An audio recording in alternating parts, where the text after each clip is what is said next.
À la question E, il faut calculer le montant que Lara peut revendiquer au moyen de l'action en réduction. Pour cela, il nous faudra calculer précisément le montant de sa réserve que la convention conclue entre feu Robert et son épouse Anne ne peut léser. Pour cela, nous allons retourner une fois de plus dans le Code civil pour aller chercher les dispositions concernant la réserve. Nous trouvons donc toujours dans la partie du Code concernant les successions des héritiers, puis des dispositions pour cause de mort, puisqu'il s'agit ici d'une question, d'une problématique liée à une convention entre Robert et Anne, et nous allons ici prendre l'article 471 qui concerne le montant de la réserve. Article 471 chiffre 1 qui nous dit que pour un descendant, la réserve est des 3/4 de son droit de succession.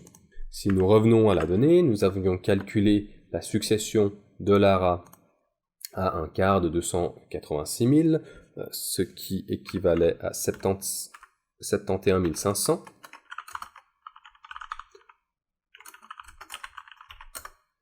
Et nous devons simplement trouver les 3/4 de ce montant, ce qui constitue la réserve selon l'article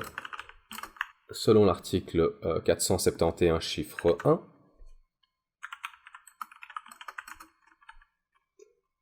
Et ce calcul nous donne 53 625. À la question F, il nous faut indiquer si Pierre peut s'opposer à la répartition du bénéfice selon le contrat de mariage de la même manière que sa demi-sœur Lara. La réponse doit être motivée, l'indication de l'article loi ne suffisant pas comme motivation. Pierre, pour rappel, c'est le fils commun de Robert et Anne, et nous avions vu à l'article 216 du Code civil que nous avions cité un peu plus tôt lors de l'examen, que 216 alinéa 2 spécifiquement, que ces conventions entre époux portant sur la répartition au bénéfice d'une participation aux acquêts ne peuvent porter à la réserve des enfants non communs et de leurs descendants. L'interdiction ne concerne donc pas les enfants communs. Pierre ne peut donc pas s'opposer de la même manière que sa demi-sœur Lara. La motivation est simple, et que simplement Pierre a toujours une prétention à succéder à sa maman, Anne, un peu plus tard dans le temps simplement, et ces avoirs-là lui reviendront simplement un jour ou l'autre. La bonne réponse ici est donc non. L'interdiction d'atteinte à la réserve ne concerne que les enfants non communs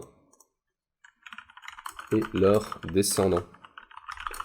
Article 216, alinéa 2 du Code civil.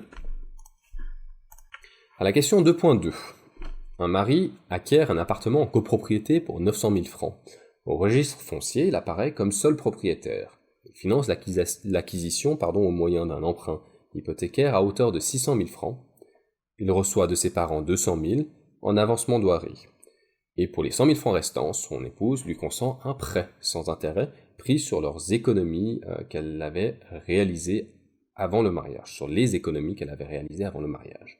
Au moment de la dissolution du régime matrimonial, l'appartement avait une valeur de 1 170 000 francs suisses. Il faut calculer